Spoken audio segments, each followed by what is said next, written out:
Welcome. My name is Michel Willems, and I host this new episode of the Groothandel e-commerce podcast.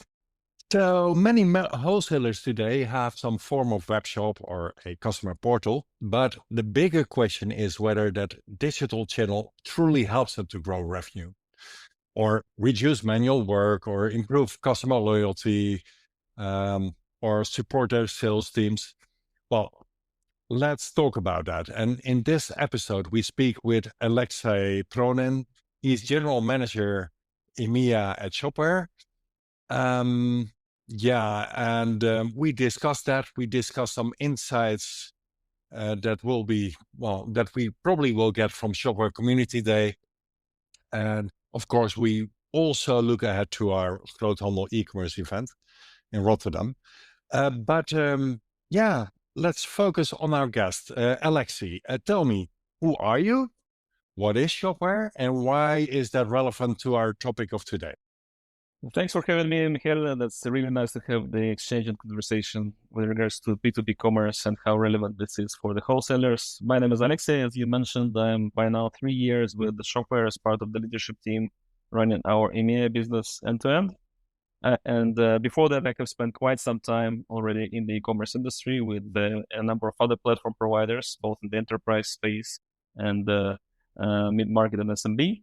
Therefore, I know this space quite in detail across EMEA, across Europe, and have been a witness in different roles and the different forms to many digital transformations being undertaken by wholesalers of this world. Would be happy to share my observations, experience, and what Shopware is doing in this dimension with the listeners. Cool. So we have a true expert right now. We'll check. We'll check. Oh, I'm pretty sure we find a way to get some really relevant answers. Since you're so into B2B commerce, what is your opinion about the main business outcomes wholesalers can achieve when they do B2B commerce right? Well, I think there are a couple of buckets in here. One of them is definitely related to the revenue growth, which is always music to the ears of any salesperson and sales leader. The revenue growth can be achieved through multiple levers, which B2B commerce can activate when done right. It's obviously the higher order frequency. It's everything to do with upsells and cross sells, and the opportunity to practically widen your customer base thanks to the fact that you can better reach the long tail and better serve the long tail. So that's kind of the bucket or the dimension number one. Another one is obviously sitting in the area of operational efficiency. Simply put, through making the B2B commerce operations right, you can dramatically improve your cost to serve KPIs. As per different estimates, for example, the one statistics I recently have seen from McKinsey, you can practically optimize your order intake cost by 4 to 6x, depending on the industry. This is definitely a strong gain for any business.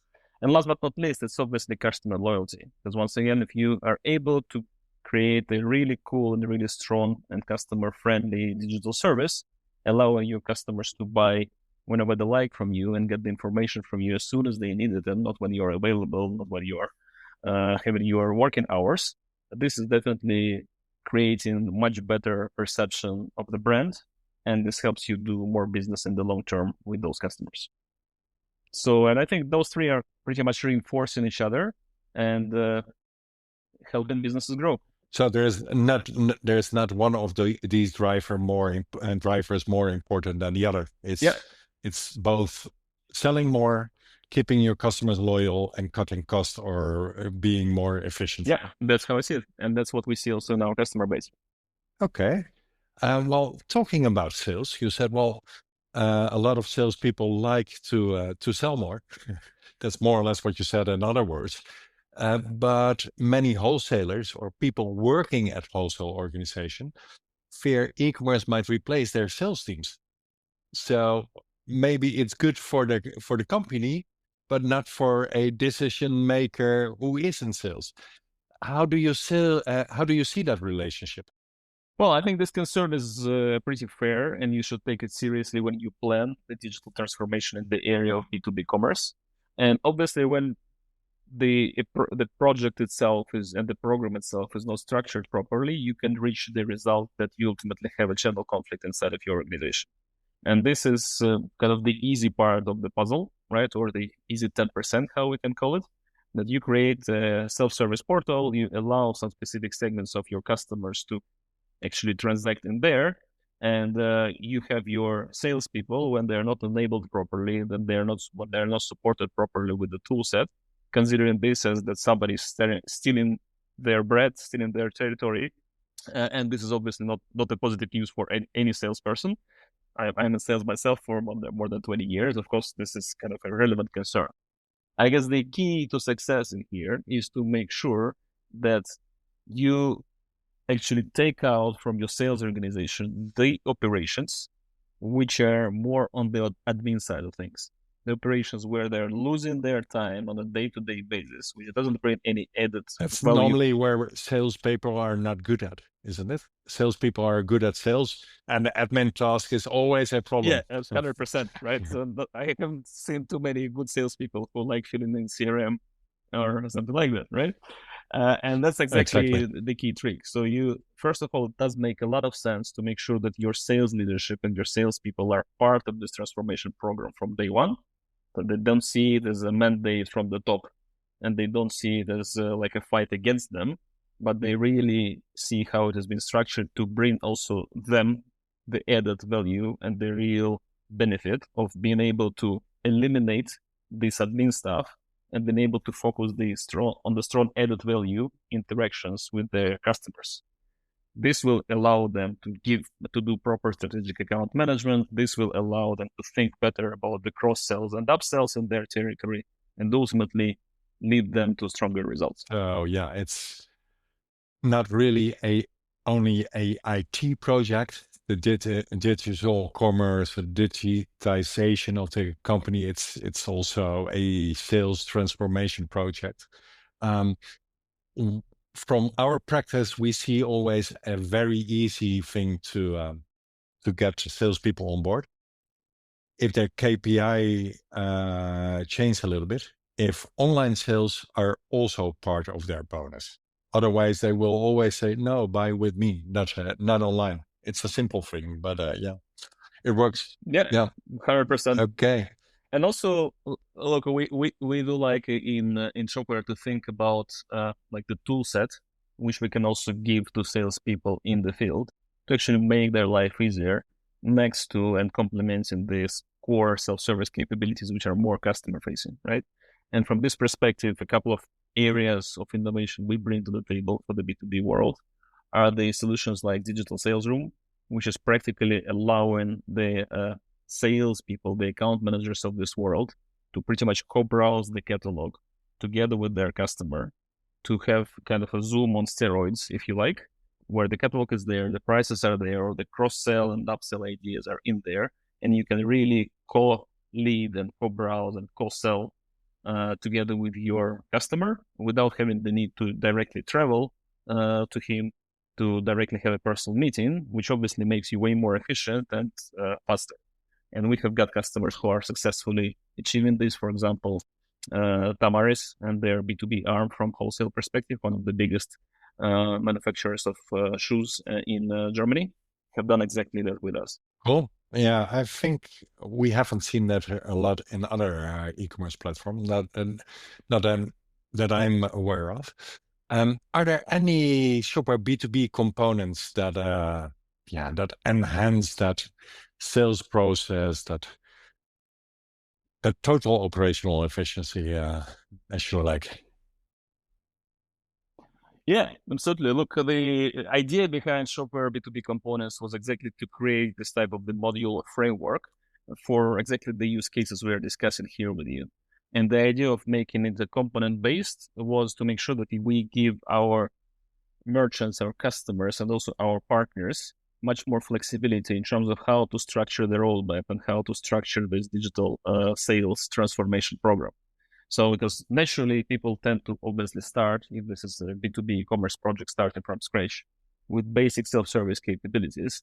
And then step by step, they extend those capabilities with much stronger offerings, speaking about personalized price lists, speaking about the budgeting flows, approval flows, the specific workspace for collaboration inside of the B2B portal, and ultimately the co-selling and co-browsing capabilities such as digital sales room. So this is kind of like a maturity curve across the customers, and the logic of this component-based approach, which we brought to the market, is exactly around that.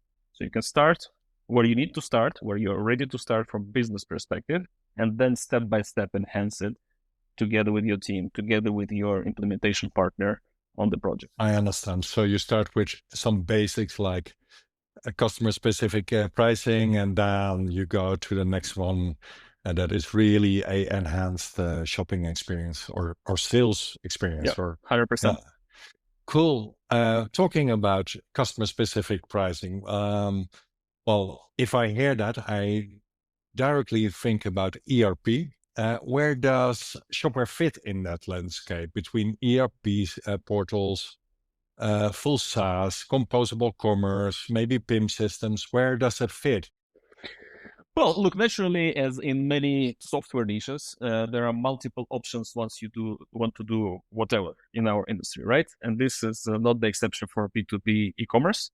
And for sure, we have got different competitors on the market. So as you mentioned, there are ERP portal extensions, if you like, of Microsoft Dynamics of this world, SAPs of this world, and so on.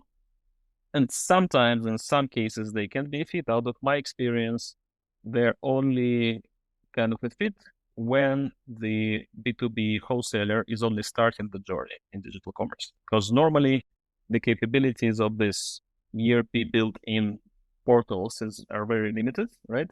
And there's not much stuff you can do there. And once you grow your B2B e-commerce operations, and when you have more orders, more users, and so on and so forth, you also don't want architecture to overload your ERP platform. So this can be a good starting point for the people who are doing this for the first time. But in the majority of the cases, if you want to have a real roadmap, and B2B commerce didn't pop up here yesterday, right? We all know that this space exists for quite a few years. This is not the right starting point. And I would frankly spoken say that with the maturity of our customers, while we operate in the mid-market space across Europe and also North America, we rarely come across the competition specifically with ERP portals. Speaking about SaaS platforms, our belief is that SaaS platforms are definitely great for a number of use cases, and that's why they have got quite a strong penetration into the market. But there is one however in case of the B2B and also specifically wholesale businesses. This, however, is complexity. So quite often what we see in the wholesale world is that you have got this extended product catalogs, you have got multi-country presences, you have got some specific use cases, some specific workflows of how you want to build up the interaction between different systems and between different parties. And those requirements, they quite often just don't fit into the box of SaaS. It's nobody wants complexity. So it's sometimes difficult to explain, yeah, we have a solution for complex problems. And then people say, we don't have complex problems. And then you find out within that organization, that wholesale organization with 1 million SKUs and different prices for 8,000 customers and multiple warehouses, there is a lot of complexity, isn't it? Yeah, next to that, some of them, actually every single one of them has a tendency to think that this is like industry standard, specifically the way how they do the pricing, how they do the promos. But you cannot imagine how many deviations are in there, depending on what type of the wholesaler, what type of the B2B player you're speaking to. If it's FMCG, it's one type of the motion. If it's pharma, it's yet another one. If it's industrial manufacturing, it will be totally different, and so on and so forth. And you need to make sure you're able to fine-tune the platform to reflect these specifics and to make sure that the customer experience doesn't suffer from the box limitations of the SaaS offering you have got. Yeah, and then we have those composable commerce fans, let's say, that say, well, that's exactly what we can do with composable commerce. What's your take on that? Well, look, theoretically, right, you can do everything with in pretty much any programming language. It's just a question of time, team, and money, right? The question Hmm. is how much time, how big is the team, and how much money have you got for that, right? So we believe that we really stand out compared to the composable, fully microservices-oriented players, with the fact that we kind of give the good middle ground for both. So from one side, we're not limiting people into the specific box, saying that, okay, this is how we know you sell t-shirts, and this is also how you are going to sell your industrial equipment. It's kind of the same business, also the physical product. Let's go, right?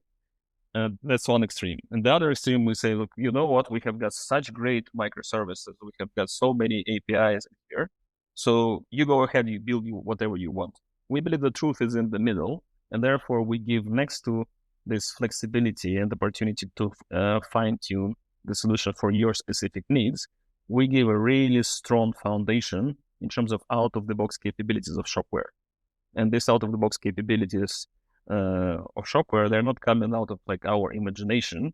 We're in this industry for 20 plus years as a company, and 40% of our install base is actually in different types of B2B businesses. And therefore, we have had a number of use cases over the years, which helped us package this in a nice manner. And this approach helps businesses speed up their transformation projects big time.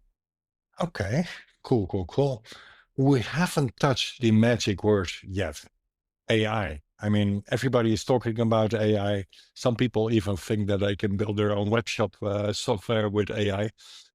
How relevant is AI for wholesalers today? And where is the real practical opportunity right now? Look, I think there are two groups of things, right? So there are elements of AI and the specific AI capabilities which are already here, and they can be actively used, and they should be actively used to increase the efficiency of the business. And there are obviously the AI vision and ideas which are still kind of pretty out in the future, if you like, right? So when you speak about what can be used today from AI perspective, is definitely everything to do with streamlining your data flows and improving the product data quality and simplifying the integrations within your end-to-end B2B e-commerce journey. And this is where we are also undertaking a bunch of serious steps to actually do so.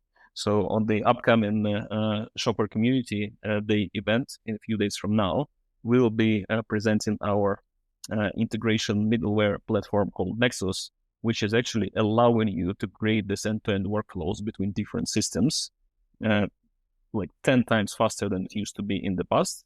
With this innovation, any integration to the ERP platforms of this world, any integration to the P platforms of this world is not a showstopper, and is not a problem, it's not a limitation anymore, right? So that's one dimension. Another dimension to that is definitely everything to do with the embedded copilot capabilities, which we have got already in the platform for quite some time. So our goal and our aspiration is to make sure that the users of Shopware internally, they're obviously not disappearing. That's illusion that you can automate everything, but they move from, so to say, creator to approver, right? To validator of what is being created by AI. And this obviously allows these users to become kind of the super users, if you like, and they can have multiple ideas and multiple suggestions of what you promote to run, of what product description improvements can you bring to the table, and so on and so forth. And then they can pretty much pick and choose what they want really to execute and approve this execution in the platform. And that's exactly the aspiration we're having, to empower our users to do more with the same resources. So, as a e-commerce manager, you put your ideas just in a prompt, and it will be built more or less, instead of trying to find the configuration within Shopware. Exactly. That's the core idea, and that's the core aspiration, to make sure that you can execute on your ideas as fast as possible, and you have as less clicks to achieve this outcome as possible. Cool. Very nice. Really looking forward. And obviously, we didn't touch the second part. Sorry to interrupt. With regards to like the future, I believe that nowadays the real kind of future picture and the future vision is everything to do with agentic commerce. And when we speak about the AI agents who are going to fully automate all the procurement flows and all the transactions and negotiations and so on, I'm I'm a big believer there's a lot of conversations around that in the industry, and there are obviously some first pilots and first tests are already ongoing, but it will still take us some time until these specific use cases will become mainstream, so to say. Yeah. Yeah, my personal belief that especially in B2B, that might be mainstream, as people are currently already using EDI and machine-to-machine orders. So it's just tiny little step to do that with AI to do it even smarter. Yeah, absolutely. But look, when you speak logically, of course, when you speak about B2B, buying and selling, this is way more rational. This is way more algorithmical compared to the purchases we all do in our private lives, right? It's Exactly. mostly not about the feeling. It's strongly about the characteristics and the specific parameters you want to gain, right? Therefore, the potential for automation is huge. But let's not forget that change management still needs to be done, and it's still there. Exactly. And that's we're going back to the beginning of our conversation where we talked about salespeople, exactly, and all the other people involved. Well, if you had to give one piece of advice for wholesalers that want to professionalize their digital, well, set up the digital organization, the digital sales, what would you say? I think it will be quite old recommendation, and it's in there for quite a while. But it's important to start with your data and data structure, because like with the solutions like we have got with Shopware B2B components, once you have got the underlying business logic ready, you can actually implement the projects really quickly. We have got good examples of that with the customers like Rife, Milchioni out of Italy, and a number of other examples.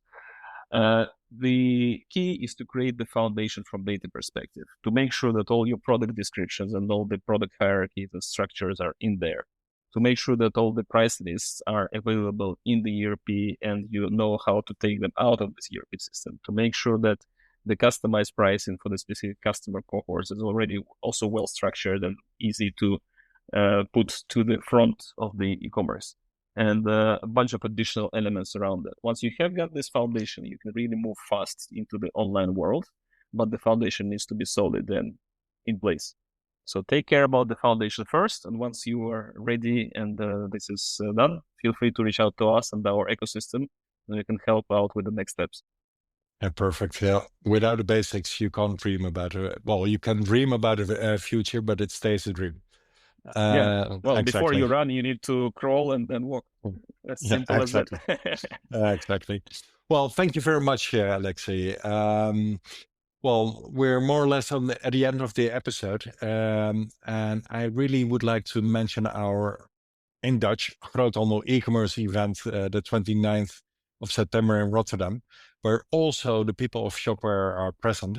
So if you have any questions about those things and you want to, well, just talk a little bit with specialists about it, you'll find the link to the event site in the show notes. And if you hear this before Shopware Community Day next Wednesday in Cologne, please be there or be square. Thank you very much.